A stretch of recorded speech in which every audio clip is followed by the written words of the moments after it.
Grayshore, Oregon, is the kind of small coastal town where nothing truly unusual ever seems to happen. Locals joke that the loudest noise at night is the ocean wind brushing against the rooftops. It's calm, quiet, and predictable. And for most of her life, Mara Ellison fit neatly into that calm. She was 34, soft-spoken, and worked as the head librarian at the Grayshore Public Library. People described her as reliable, friendly, and a little withdrawn. The sort of person who never caused trouble and rarely sought attention. She lived alone in a rented Victorian home on Wexler Lane, a place the neighbors nicknamed the Lantern House because of the two ornate lanterns that glowed on the porch every night. On the morning of January 14, 2019, Mara didn't show up for work. This immediately raised concern because Mara was never late and never absent without notice. After several unanswered calls, her co-workers asked police to perform a welfare check. When officers entered the Lantern House that afternoon, the interior looked perfectly undisturbed, but there was an uneasy stillness to the air. In the kitchen, they found a mug of tea that was still faintly warm to the touch.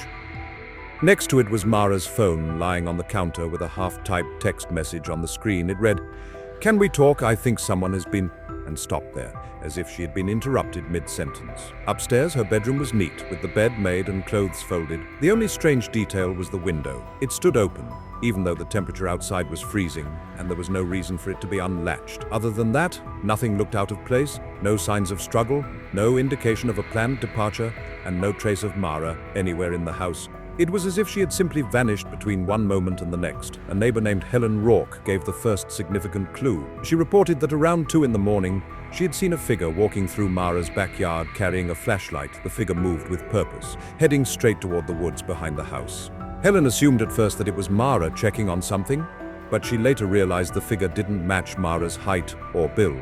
She couldn't tell if it was a man or a woman. All she could say was that the person walked as though they were familiar with the property and knew exactly where they were going. 1 week into the investigation, officers found something hidden behind a row of books in Mara's living room. A private journal she had carefully tucked out of sight. The entries from the months leading up to her disappearance took the case in a darker direction. Mara wrote about hearing footsteps outside her bedroom window late at night. She described waking up to find small piles of stones arranged in odd patterns in her backyard. She even mentioned that sometimes when she looked toward the tree line behind her house, she thought she saw someone standing there, watching her. Her final entry, dated 3 days before she went missing, read, "I think the lanterns are what's drawing them closer."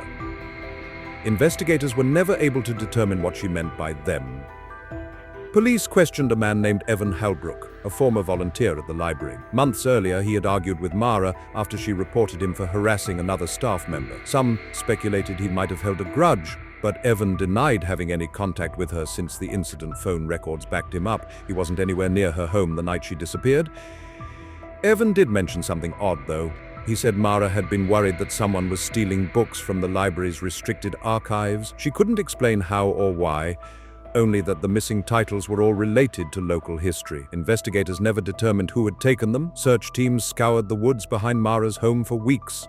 Most of what they found was ordinary brush and abandoned camping debris left by past hikers, but one discovery stood out, a nearly perfect circular clearing deep in the trees. In the center was a small cold fire pit, and among the ashes were fragments of old book pages, pages that matched the kind kept in the historical section of Mara's library. There were no identifying footprints or personal items, nothing to tie the site directly to Mara, but the location and the burned book fragments raised more questions than answers. For 3 years, the case went nowhere. It remained open, but every lead ran dry. That changed when a hiker exploring a remote part of the Grayshore forest stumbled upon a rusted lantern half buried under leaves and moss. It was later confirmed to be one of the lanterns missing from Mara's porch. Inside the lantern's frame, lodged between the metal panels, was a tiny scrap of paper. Forensic analysis showed it had been torn from Mara's journal. The fragment contained only one ominous sentence: "They are closer than ever." The note offered no explanation, no clues, no fingerprints, no further context, but it suggested that Mara had been aware of a growing danger shortly before she vanished. To this day, no one knows what truly happened to Mara Ellison. There is no evidence that she left willingly. There is no sign of a struggle, no confirmed suspect, and no trace of her body. All that remains is a warm cup of tea left waiting on the counter, a message she never finished typing, a hidden journal filled with fear, and a lantern discovered miles from her home. Whether she was being watched, whether she tried to run, or whether the lantern house itself held secrets that investigators never uncovered remains a mystery. What is certain is that the disappearance of Mara Ellison continues to haunt the quiet town of Grayshore, a reminder that even the most peaceful places can hide the darkest stories.